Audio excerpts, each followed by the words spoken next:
সবাইকে জয় যিশু, hallelujah, praise the Lord. তো প্রভু যিশু নামে সবাইকে অসংখ্য ধন্যবাদ।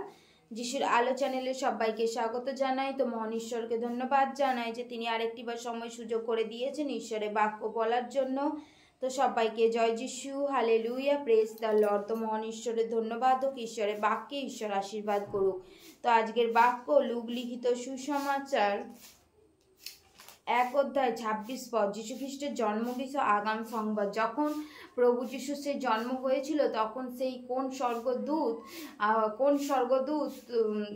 স্বর্গদূত সংবাদ নিয়ে এসেছিল। হালেলুয়া।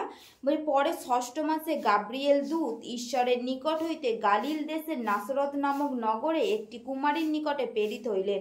হালেলুয়া। সেই 6ষ্ঠ মাসে যখন মরিয়মের গর্ভ 6ষ্ঠ মাস বয়স ছিল, তখন সেই গাব্রিয়েল দূত কি করেছিল? ঈশ্বরের নিকট হইতে, ঈশ্বরের সামনে থেকে সেই গাব্রিয়েল দূত এসেছিল আর গালিল দেশের নাসরত নামক নগরে একটি কুমারীর নিকটে প্রেরিত হইলেন। হালেলুয়া। তো সেই গাব্রিয়েল স্বর্গদূত কি করেছিল? সেই নাসরত নামক নগরে একটি কুমারীর নিকটে প্রেরিত হইলেন, যেখানে কি মরিয়মের নিকটে। কুমারী বলতে কাকে বোঝাচ্ছে? এখানে সেই মরিয়মকে বোঝাচ্ছে। সেই মরিয়মের নিকটে কি? মরিয়মের নিকটে এলেন। তিনি দাউদকুলে যোসেফ নামক পুরুষের প্রতি বাগদত্তা হইয়াছিলেন। তো দেখো সেই সময় কি ছিল? সেই দাউদকুলের যোসেফ নামক সেই বাগদত্তা হইয়াছিলেন, মানে সেই পুরুষের প্রতি সে কি তার সাথে কি বিবাহ হবে বলে ঠিক হয়েছিল। সেই কুমারীর নাম মরিয়ম। সেই কুমারীর নাম কি ছিল? সেই মরিয়ম। সেই প্রভু যিশুকে যে গর্ভে ধারণ করেছিলেন সেই তার নাম কি ছিল? মরিয়ম। দূত গৃহমধ্যে তাহার কাছে আসিয়া কহিলেন, ওহি মহানুগৃহীতে মঙ্গল হোক, প্রভু তোমার সহবর্তী। হালেলুয়া। সেই দূত কি করেছিল না? যখন সেই দূত এসে বলেছিল যে ওই মহানুগৃহীতে মঙ্গল হোক, মানে কি সেই ওই বাড়িতে মঙ্গল হোক, প্রভু তোমার সহবর্তী, মানে সেই ঈশ্বর কি তোমার সহবর্তী। কিন্তু তিনি সেই বাক্যে অতিশয় উদ্বিগ্ন হইলেন আর মনে মনে আন্দোলন করিতে লাগিলেন, এ কেমন মঙ্গলবার? দূত তাহাকে কহিলেন, মরিয়ম, ভয় করিও না। হালেলুয়া। সেই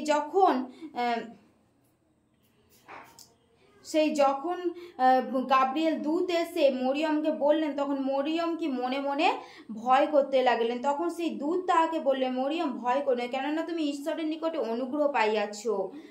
বলছে সেই তুমি কি সেই ঈশ্বরের নিকটে কি অনুগ্রহ পেয়েছো, ঈশ্বরের নিকটে তুমি আশীর্বাদ পেয়েছো। আর দেখো তুমি গর্ভবতী হইয়া পুত্র প্রসব করিবে ও তাহার নাম যিশু রাখিবে।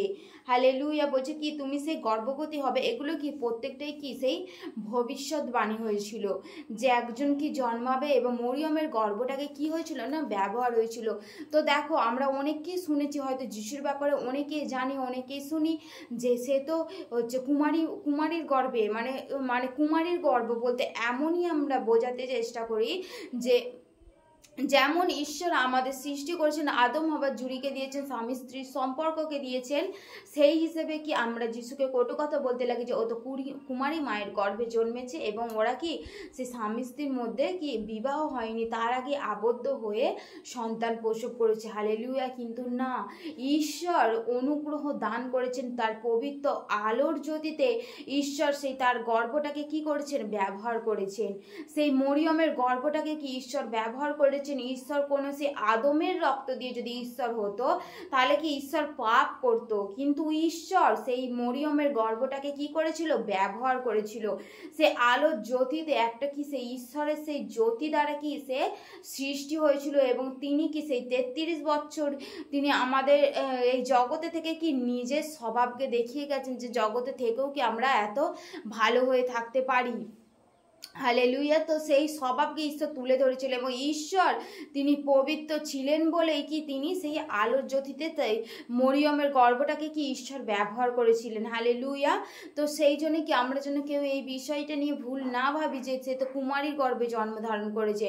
হ্যাঁ, কুমারীর গর্ভে জন্মধারণ করেছে, কিন্তু ঈশ্বর সেই কুমারীর গর্ভটাকে কি ব্যবহার করেছে যাতে ঈশ্বর আদমের রক্ত দিয়ে হলে কি তিনি পাপ করে থাকতে, কারণ আদমের রক্ত যেহেতু আমরা সবাই পাপী, কারণ আমরা আদমেরই বংশধর। সেই জন্য ঈশ্বরকে সে আলোর জ্যোতিতে, পবিত্র আলোর জ্যোতিতে কোনো কারোর মিলনের সংস্পর্শে নয়, কিন্তু ঈশ্বর সেই আলোর জ্যোতিতে প্রভু যিশুকে সৃষ্টি করেছেন। হালেলুয়া। বলে তিনি মহান হইবে আর তাহাকে পরাৎপরের পুত্র বলা যাইবে। আর প্রভু ঈশ্বর তাহার পিতা দাউদের সিংহাসন তাহাকে দিবেন। তিনি যাকবকুলের উপরে যুগে যুগে রাজত্ব করিবেন ও তাহার রাজ্যের শেষ হইবে না। হালেলুয়া। তিনি কি সেই যুগে যুগে রাজত্ব করিবেন, তার শেষ নেই। আমাদের পরবর্তী প্রজন্ম কি ঈশ্বর কখন আসবেন আমরা কেউই জানি না, কিন্তু ঈশ্বর পরবর্তী প্রজন্ম কি ঈশ্বরের গৌরব প্রশংসা করে। প্রত্যেকটা যুগে যুগে কি সে ঈশ্বরেরই গৌরব প্রশংসা হবে।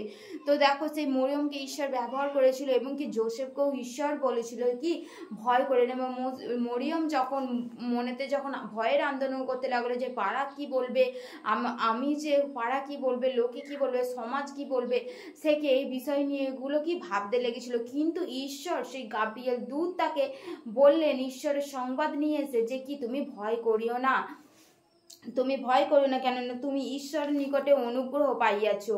হালেলুয়া। বলছে তুমি ভয় করিও না, তুমি ঈশ্বরের নিকটে অনুগ্রহ পাইয়াছো। হালেলুয়া। মহান ঈশ্বরের ধন্যবাদ। তো ঈশ্বরের কাছে সেই গাব্রিয়েল দূত সংবাদ নিয়ে এসেছিলেন। হালেলুয়া। মহান ঈশ্বরের ধন্যবাদ হোক। ঈশ্বরের বাক্যে ঈশ্বর আশীর্বাদ করুক।